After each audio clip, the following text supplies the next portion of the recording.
할렐루야. 우리 좌우에 계신 분들을 서로 축복합시다. 하나님이 당신을 사랑하십니다. 오늘 하나님이 저 여러분을 사랑하시고 오늘도 예수님 안에서 좋은 일이 있습니다.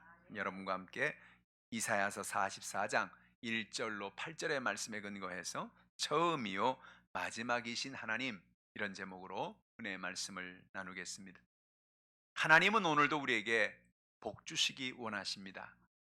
하나님이 온 우주와 만물을 창조하시고 인간을 지으셨어요. 인간을 짓고 그 인간과 하나님은 교제하시고 그들에게 복을 주시기를 원하셨던 것입니다. 인간이 내 뜻대로 내 마음대로 살겠다고 하나님의 은혜를 잃어버리고 하나님의 축복을 잃어버리고 살게 된 것입니다. 하나님은 그들을 다시 축복하시기 위해서 이스라엘을 세우셨어요. 아브라함을 부르시고 그 자손을 통해서 하나님은 이 땅에 예수 그리스도를 보내기로 결단하신 것입니다. 그런데 문제가 무엇입니까? 하나님이 복주기 원한 그 이스라엘도 또 범죄하기 시작했습니다. 우상을 섬기고 인본주의로 살고 내 뜻과 내 마음대로 인생을 산 것입니다. 그래서 이스라엘 백성들은 큰 심판이 그들을 향해 다가오게 된 것입니다. 아수르의 멸망을 당하고 바벨론의 멸망을 당하고 고통 속에 처하게 된 것입니다. 우리가 읽은 이 이사야 말씀에 보면 바로 이와 같이 아수르가 쳐들어오고 바벨론이 쳐들어와서 그 심판 속에서 고통 속에서 신음하는 이스라엘 백성들을 하나님이 바라보시면서 그들을 다시 한번 회복시켜 주기 원하시고 하나님 그들에게 모든 연약함을 해결해 주기 원하시는 하나님이심을 오늘 성경은 보여주고 있는 것입니다. 오늘 우리는 인생을 살아가면서 하나님 중심의 삶을 살아야 됩니다. 하나님을 의지하면 하나님은 복을 주시는 것입니다. 오늘 저 여러분의 삶에 이와 같은 은혜를 깨닫기를 주님의 이름으로 축복합니다. 오늘 본문이 주는 진리의 말씀이 무엇일까요? 첫 번째로 하나님이 우리를 창조하셨다는 것입니다. 하나님 우리를 지으셨어요.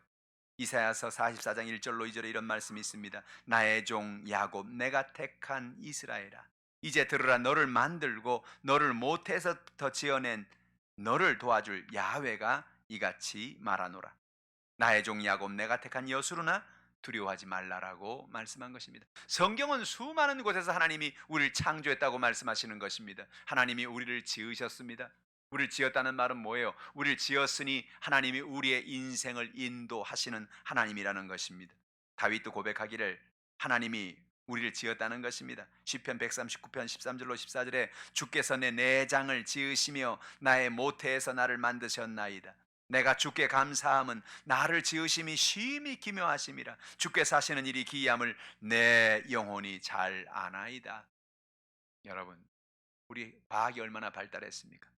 그런데 아무리 과학이 발달돼도 우리의 몸의 장기라든지 또 우리 인간을 만들 수가 없어요. 왜? 하나님께서 우리를 지으셨기 때문에 그런 것입니다. 우리는 인생을 살아갈 때 어느 날, 야, 나는 뭐 이 땅에 어쩌다 태어난 거지? 누가 나 같은 사람에 관심이나 있나? 그런 생각을 살 때가 있어요. 근데 그렇지 않아요. 하나님이 이 땅에 어머니 아버지를 만나게 하시고 저 여러분을 이 땅에 태어나게 하신 것입니다. 그리고 오늘까지 하나님이 우리를 인도해 오신 것이에요. 그 하나님을 깨닫는 여러분 되기를 주님의 이름으로 축복합니다. 그 하나님 우리를 지으실 뿐만 아니라 우리를 아신다는 거예요. 부모가 자녀를 잘 알듯이 하나님이 우리 한 사람 한 사람을 아십니다. 성경에 보면 하나님은 하나님의 사람들을 부를 때마다 그들의 이름을 부르세요. 아브라함아, 모세야. 예수님께서 여리고 지방을 갔는데 삭개오라는 사람이 나무에 올라가서 예수님을 바라보았습니다.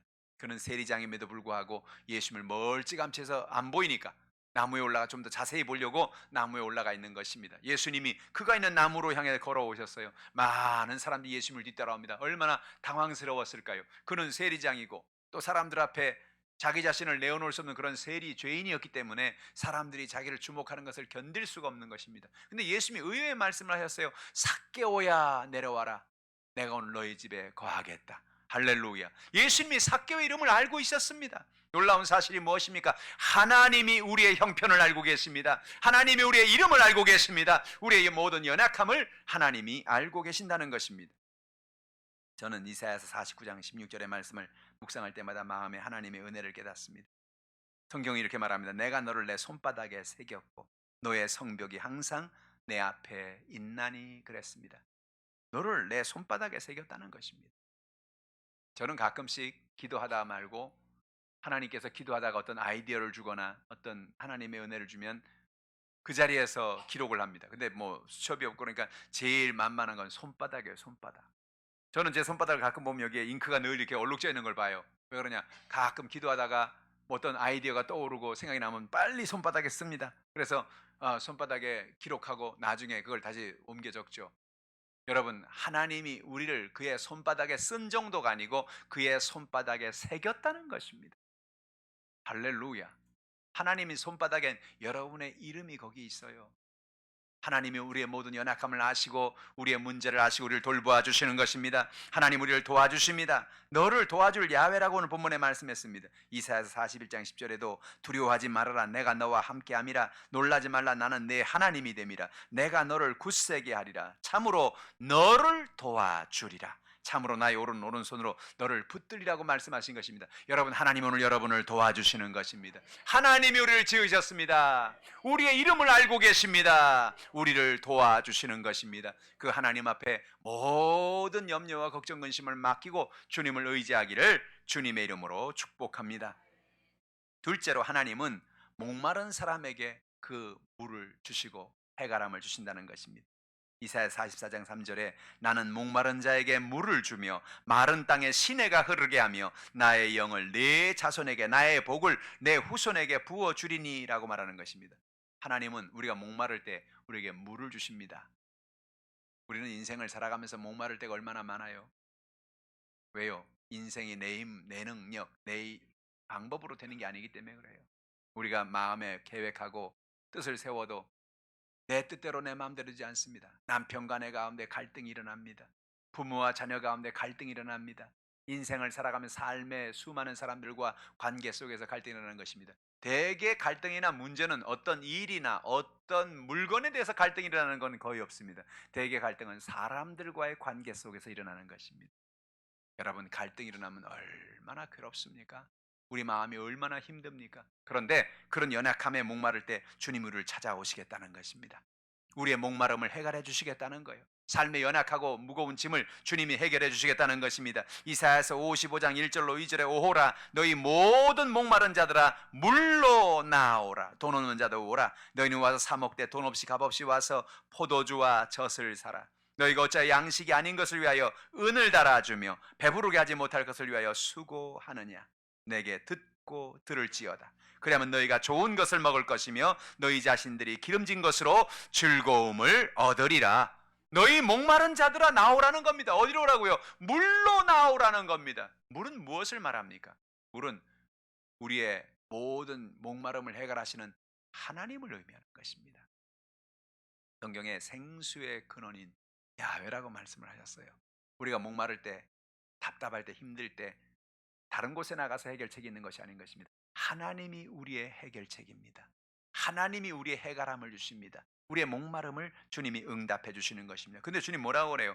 근데 목마름을 해결해 주겠는데 돈 없어도 좋다는 거예요. 값 없어도 좋다는 거예요. 주님께 나와서 은혜의 생수를 공급받으라는 것입니다. 우리의 인생이 무엇입니까? 너희가 어찌하여 양식이 아닌 것을 위하여 은을 달아주며 배부르게 하지 못할 것을 위하여 수고하느냐라고 말하는 것입니다. 여러분, 우리는 우리의 삶을 가만히 돌아볼 때 정말로 수많은 순간, 수많은 시간을 아무런 유익이 없는 것을 위해서 인생을 살 때가 얼마나 많은지 몰라요. 너희가 양식이 아닌 것을 위해서 은을 달아주고 배부르게 하지 못할 것을 위해서 수고한다고 오늘 성경은 말하는 것입니다. 우리의 삶 속에 오직 하나님의 영광을 위해 살기를 주님의 이름으로 축복합니다. 내게 듣고 들을지어다 그랬습니다. 오늘 하나님 은혜 가운데 복받는 비결을 말합니다. 복받는 비결이 뭡니까? 듣고 듣는 것입니다. 하나님께 나와서 듣고 듣는 것입니다. 우리가 날마다 성경을 읽고 묵상하라는 이유가 거기 있죠. 말씀을 읽고 묵상하고 그 말씀을 부여잡고 예배하고 기도할 때 듣고 들을 때 하나님이 복을 주시는 것입니다. 듣고 들으면 어떻게 됩니까? 너희가 좋은 것을 먹을 것이며 너희 자신들이 기름진 것으로 즐거움을 얻으리라.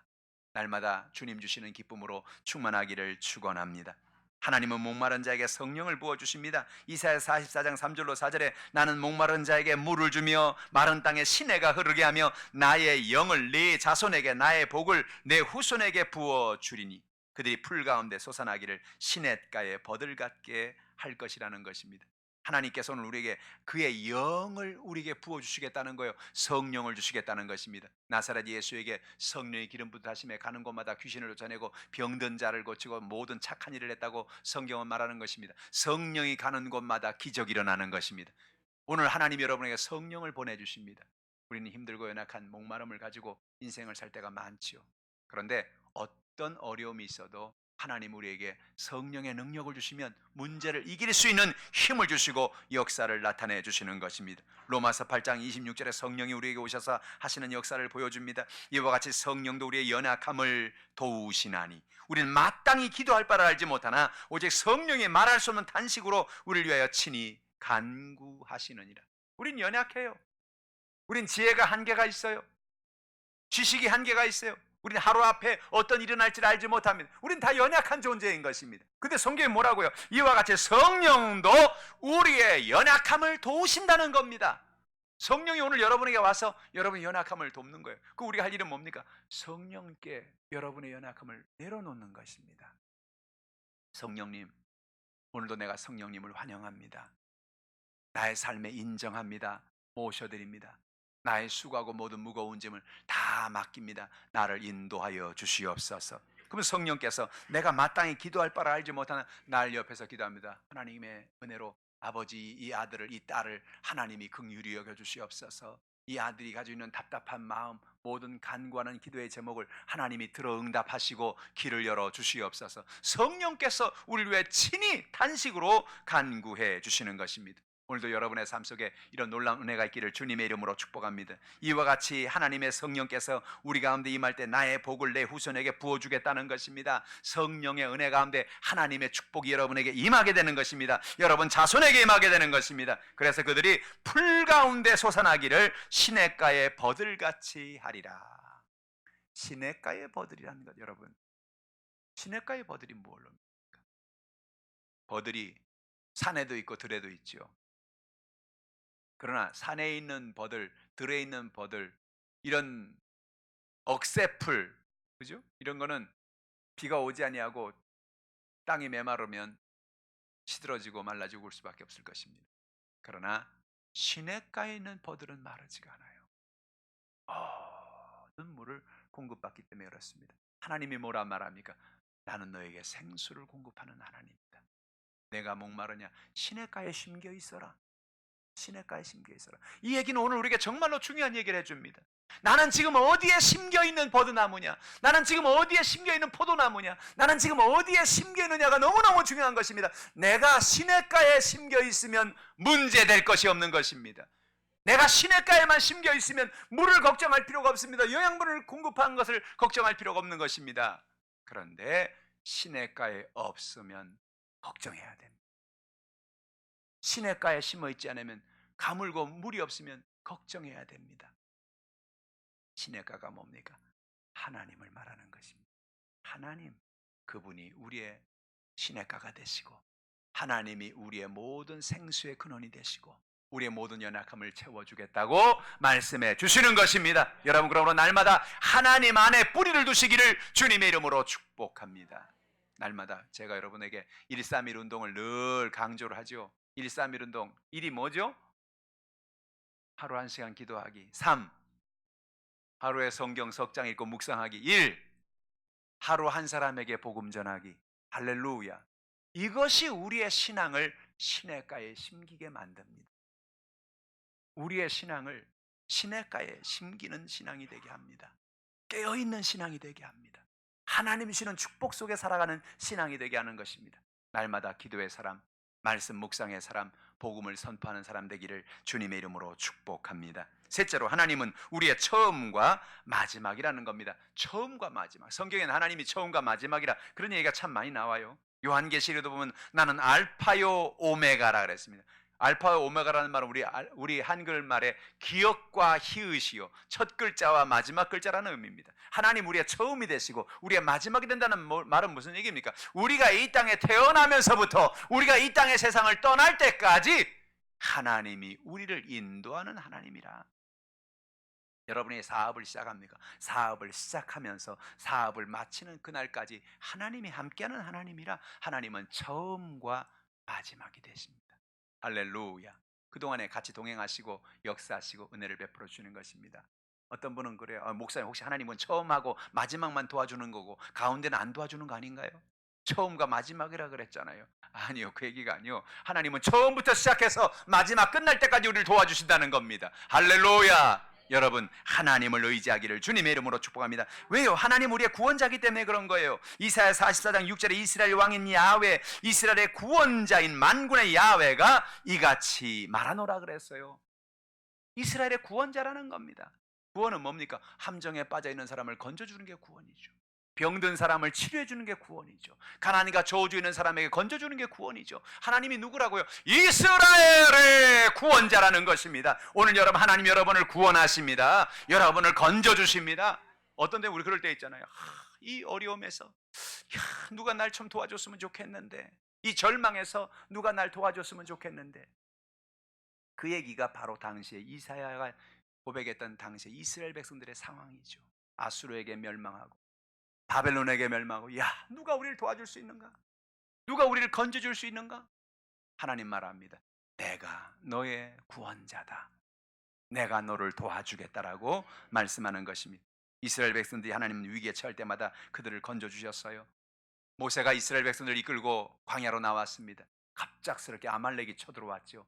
그들은 전쟁 준비를 한 적도 없고 무기도 가지고 있지 않습니다. 이제는 아말렉이 그들을 도륙하고 그들의 부녀자들을 다 빼앗아가서 노예로 만들고 그들의 재산은 다 강탈을 당하고 그들은 큰 고통 속에서 다 광야에 죽을 수밖에 없는 운명이었던 것입니다. 그런데 하나님 앞에 모세가 기도할 때 하나님이 그들에게 구원을 베풀어 주셨습니다. 이사야서 44장 3절에 대전하는 야훼 내 하나님이요 이스라엘의 거룩한 이요 내 구원자임이라. 내가 애굽을 너의 속량물로 구스와 스바를 너를 대신하여 주었다고 말씀하시는 것입니다. 여러분, 하나님은 오늘도 우리가 간구할 때 오셔서 도와주시는 것입니다. 이사야 43장 11절에도 나 곧 나는 야훼라 나 외에 구원자가 없느니라라고 말씀하십니다. 하나님 외에 구원자가 없다는 거예요. 오늘 여러분의 삶 속에 하나님만을 의지하기를 주님의 이름으로 축복합니다. 두려워하지 말라는 거예요. 이사야 44장 8절에 너는 두려워하지 말며 겁내지 말아라. 내가 예로부터 너에게 듣게 하지 않았느냐? 알리지 않았느냐? 너희는 나의 증인이라. 나 외 신이 있겠느냐? 과연 반석은 없나니 다른 신이 있음을 내가 알지 못하노라라고 하나님 말씀하십니다. 너희는 두려워하지 말고 겁내지 말라는 거예요. 여러분 인생을 살면서 우리는 두려워하고 겁낼 때가 얼마나 많습니까? 어떤 분이 쓴 글을 보니까 아이들일 때는 어른들은 전혀 두려워하지 않고 겁내지 않은 줄 알았다는 거예요. 근데 어른이 되고 보니까 어른이 되니까 제일 두렵고 겁내는 존재가 어른이더라. 그런 글을 쓴 걸 봤어요. 아이들이 엄마 아버지를 보면은 힘도 있고 돈도 있고 엄마 아빠는 못하는 게 없고 특히 아빠는 완전히 슈퍼맨이고 힘도 세고 그러니까 야 우리 아빠는 걱정도 없고 두려움도 없고 아무것도 없을 거다. 근데 그 아빠는 지금도 두려워하고 있는 것입니다. 어떻게 살고 어떻게 해야 될고 두려워하는 것입니다. 성경은 뭐라 말합니까? 두려워하지 말라는 겁니다. 겁내지 말라는 겁니다. 왜냐? 너희는 나의 증인이 될 것이라는 것이죠. 무슨 증인입니까? 뭘 증인합니까? 하나님이 함께 하심으로 두려움을 이기고 문제를 이기고 연약함을 이기는 바로 증인이 되어지는 것입니다. 여러분 우리의 간증이 무엇입니까? 이게 간증이죠. 이게 바로 증인이죠. 내가 예수를 믿기 전에 나는 참 어려웠어요. 마음이 힘들었어요. 상처도 많았습니다.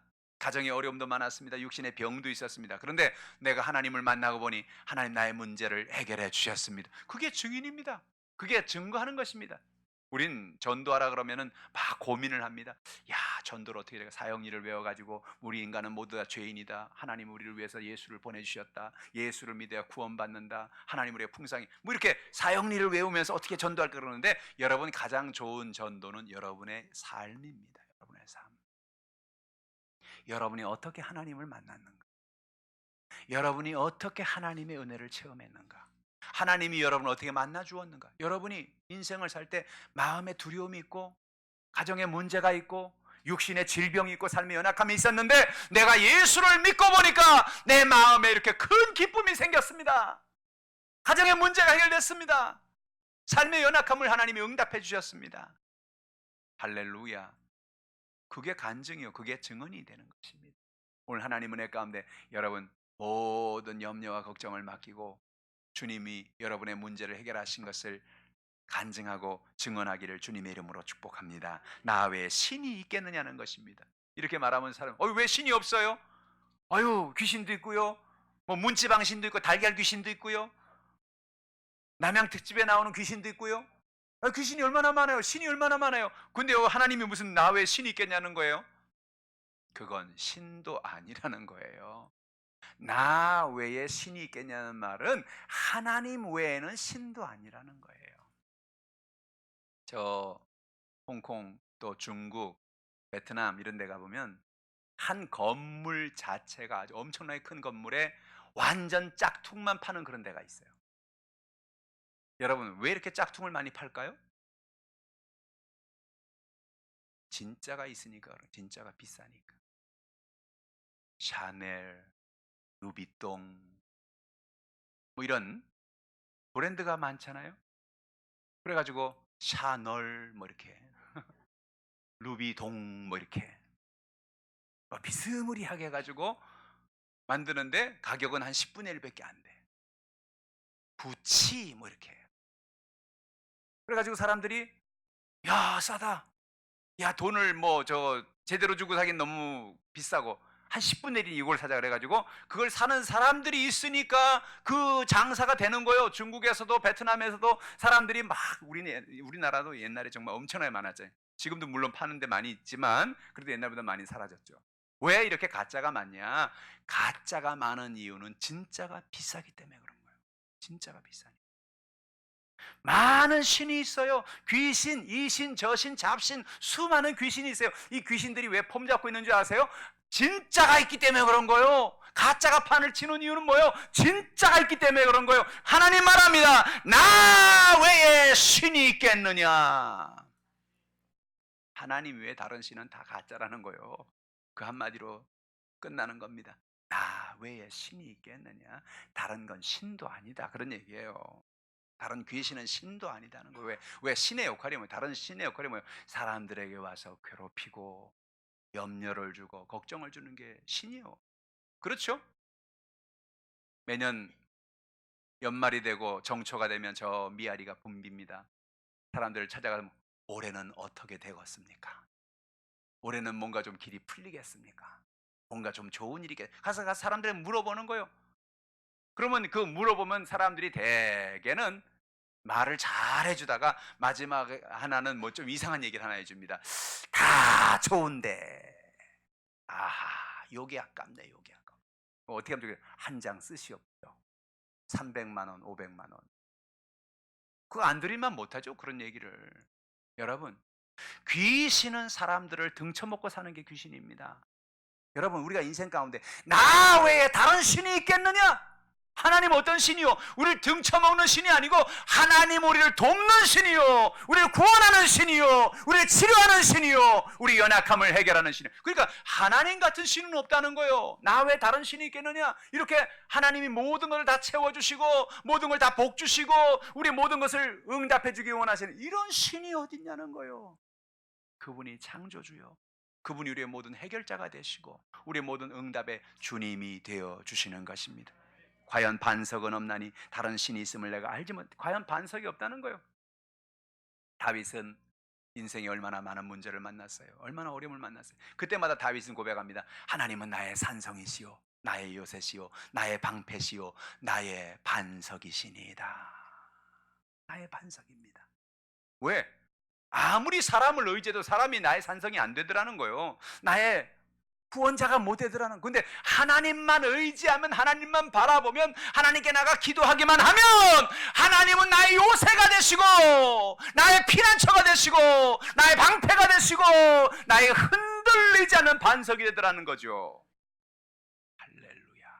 그래서 다윗은 그 많은 시편에, 그 많은 시에 하나님이 나의 반석이십니다, 하나님이 나의 요새십니다, 하나님 나의 구원자가 됐습니다. 그는 하나님 앞에 나가서 그렇게 고백을 하는 겁니다. 사랑하는 성도 여러분, 인생에 목마를 때 다른 데 찾아가지 마세요. 다른 것 의지하지 마세요. 하나님이 복의 근원입니다. 하나님이 여러분의 문제를 해결해 주시는 것입니다. 성경에 보면 우리는 인생을 살 때 두려움으로 고통받는 때가 참 많이 나온다고 말하죠. 그러나 그 두려울 때마다 하나님이 우리를 도와준다고 말씀하시는 것입니다. 이사야 41장 10절에 이렇게 말합니다. 두려워 말라, 내가 너와 함께함이라. 놀라지 말라, 나는 네 하나님이 됨이라. 내가 너를 굳세게 하리라. 참으로 너를 도와주리라. 참으로 나의 의로운 오른손으로 너를 붙들리라. 이사야 41장 10절은 제가 참 자주 묵상하는 말씀 중에 하나예요. 근데 제가 이 말씀 속에서 하나님이 주신 은혜를 어떻게 체험하느냐? 하나님 뭐라고요? 두려워하지 말라는 거예요. 왜 두려워하지 마냐? 왜 두려워하지 말아요? 내가 너와 함께 한다는 거예요. 성경에 두려워하지 말아야 될 이유가 있어요. 두려워하지 말아라, 돈이 많다, 뭐 환경이 좋다, 모든 것이 다 갖추어졌다, 그런가요? 아니요. 우린 인생을 살아가면서 내가 충분한 돈이 있는 것도 아니고, 모든 환경이 다 갖추어진 것도 아니고, 모든 것이 다 해결된 것도 아니에요, 인생 살면서. 그런데 하나님 뭐예요? 두려워하지 말아라, 두려워하지 말아라, 두려워하지 마라. 왜? 내가 너와 함께 있기 때문이다. 할렐루야. 아, 그렇구나. 모든 문제가 다 해결돼서 지금 문제가 없어서 그게 아니라 하나님이 함께 하시면 문제가 있어도 문제를 이길 수 있는 힘을 주시고 능력을 주시고 하나님이 승리하게 하시는구나. 놀라지 말아라, 나는 네 하나님이 됨이라. 놀라지도 말라는 거예요. 할렐루야. 왜? 하나님이 우리 하나님 되시니까. 너 인생에 놀랄 일이 있지 않느냐? 연약함이 있지 않느냐? 두려운 문제가 다가오지 않느냐? 놀랄 일이 많죠. 그런데 놀라지도 말라는 거예요. 왜? 하나님이 내 하나님이 될 때 그 문제를 하나님이 해결하시겠다는 것입니다. 내가 너를 굳세게 하리라. 참으로 너를 도와주리라. 누가 도와줘요? 하나님이 도와줍니다. 작은 아버지가 도와주는 게 아니에요. 하나님이 도와줍니다. 내가 너를 굳세게 하리라. 내가 너를 도와주리라. 나의 참으로 의로운 오른손으로 너를 붙들리라. 난 그래서 늘 그런 고백을 합니다. 주님 감사합니다. 왜? 주님이 나를 지금도 붙들어주고 계셔서 고맙습니다. 인생을 살면서 삶이 어려울 때가 있지 않습니까? 인생이 흔들릴 때가 있지 않습니까? 그 순간에 고백합니다. 주님 감사합니다. 나를 주님의 오른손으로 지금 붙들고 계십니다. 주님이 나와 동행하십니다. 영광을 받아 주시옵소서. 할렐루야. 이런 고백이 여러분의 고백이 되기를 주님의 이름으로 축복합니다. 이사야서 41장 13절에도 이는 나 야훼 너희 하나님이 내 오른손을 붙들고 내게 이르기를 두려워하지 마라, 내가 너를 도우리라 할 것임이니이다. 할렐루야. 여러분, 하나님은 오늘 말합니다. 내가 너의 오른손을 붙잡고 있어. 그러니 걱정하지 마, 두려워하지 마, 내가 너와 동행할 것이다. 다윗은 인생을 살면서 참 많은 두려움을 만났어요. 그렇지 않겠습니까? 왕이 죽이겠다는데 언제 현상금을 붙여서 생명을 빼앗아갈지 어떻게 알겠습니까? 근데 그 두려움 속에서도 그는 그 두려움을 해결하는 방법을 그는 시편 3편 4절에서 이렇게 고백을 합니다. 내가 나의 목소리로 야훼께 부르짖으니 그의 성산에서 응답하시는도다. 내가 누워 자고 깨었으니 야훼께서 나를 붙드심이로다. 천만인이 나를 애워싸 진친다 하여도 나는 두려워하지 아니하리이다. 여러분, 인생의 두려움을 만났던 그 순간에 다윗의 고백입니다. 나의 목소리로 야훼께 부르짖으니 그의 성산에서 응답하시는도다. 내가 산을 향하여 눈을 올리라. 나의 도움이 어디서 오겠는가? 나의 도움이 천지를 지으신 하나님이라는 겁니다. 여러분, 여러분의 입술을 열어 기도하시기를 주님의 이름으로 축복합니다. 내가 목소리로 야훼께 부르짖으니 그의 성산에서 응답하시는도다. 기도는 해도 되고 안 해도 되고 그런 게 아니에요, 여러분.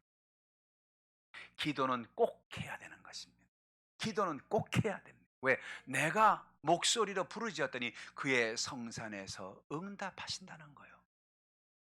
하나님이 알아서 해주시겠지. 하나님이 좋으신 하나님이 알아서 해주시겠지. 아니요, 성경에 뭐라고 말했어요? 그래도 구하여야 할지니 구하여라 그랬어요. 찾으라 그랬어요. 두드리라 그랬어요. 여러분, 하나님 앞에 구하는 여러분 되기를 주님의 이름으로 축복합니다. 나의 목소리로 야훼께 부르짖는 여러분 되기를 주님의 이름으로 축복합니다. 내가 누워 자고 깨었으니 야훼께 나를 붙드심이로다. 여러분, 누워 자고 깨는 게 여러분 축복인 거 아십니까?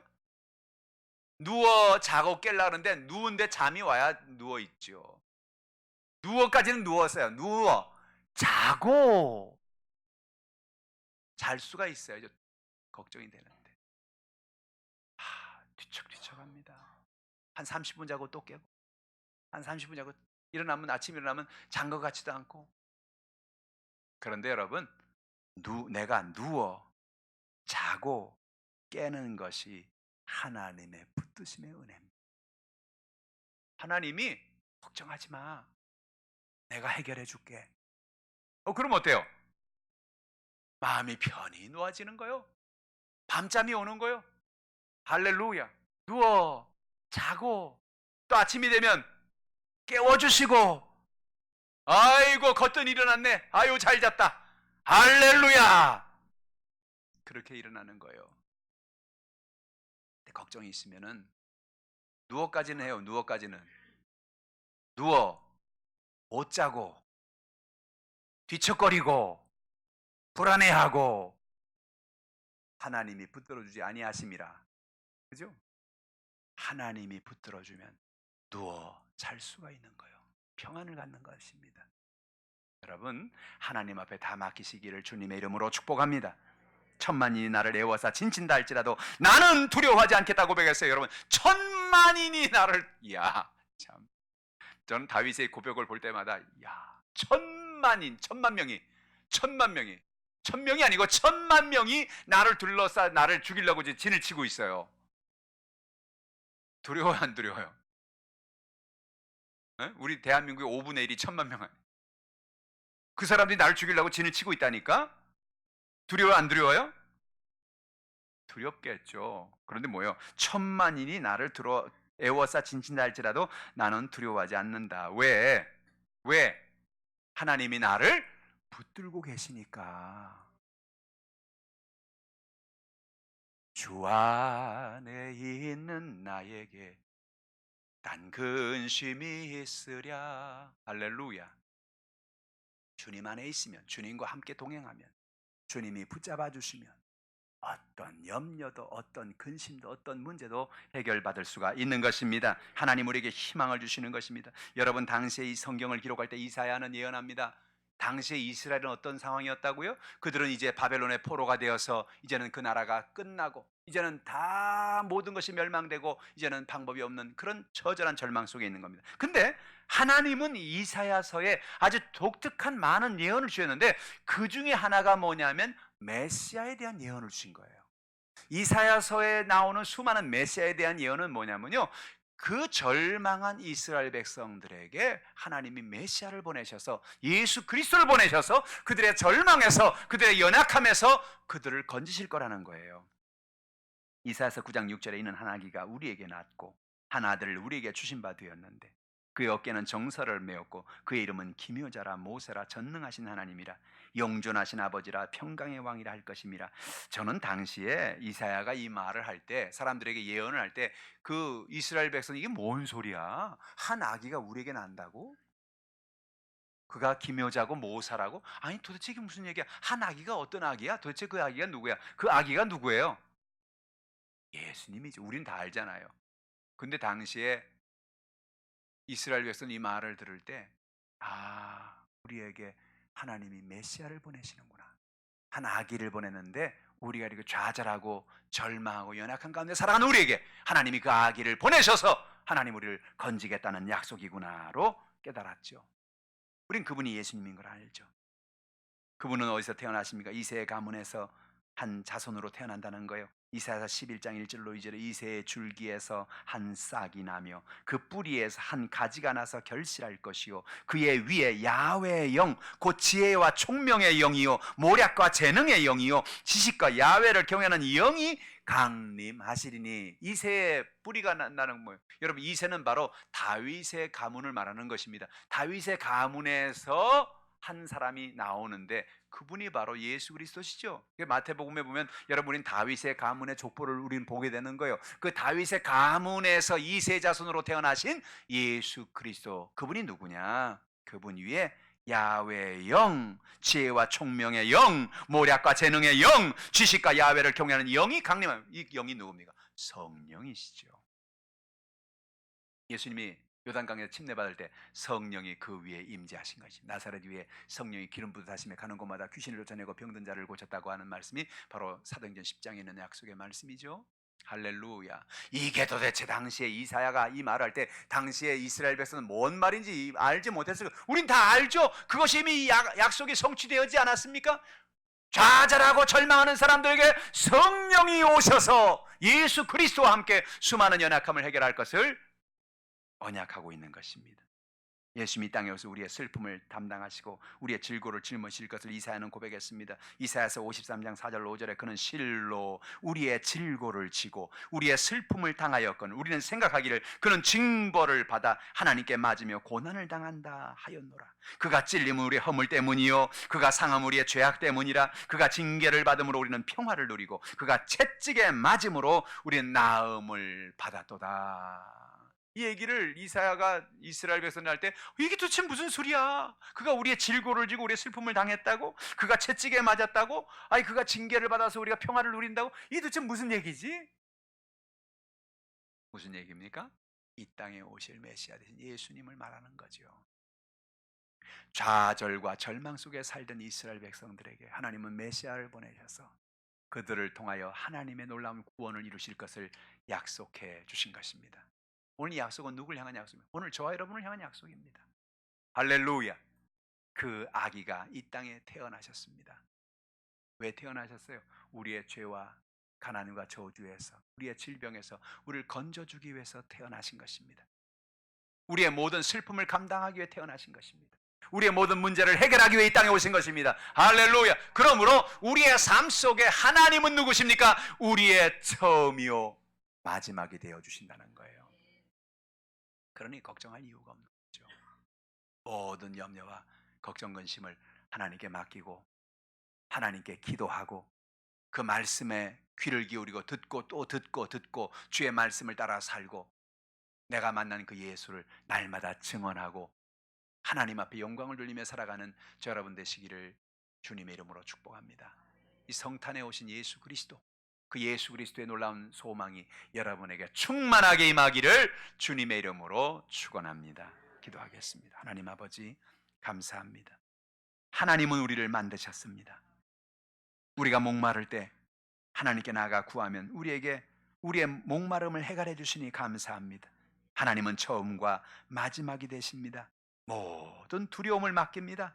모든 문제를 맡깁니다. 모든 슬픔을 맡깁니다. 모든 질병을 맡깁니다. 주여 인도하여 주시옵소서. 하나님 아버지 2019년도 한 해 동안 우리와 동행해 주셔서 감사합니다. 하나님의 그 오른팔로 우리를 붙잡고 계셨습니다.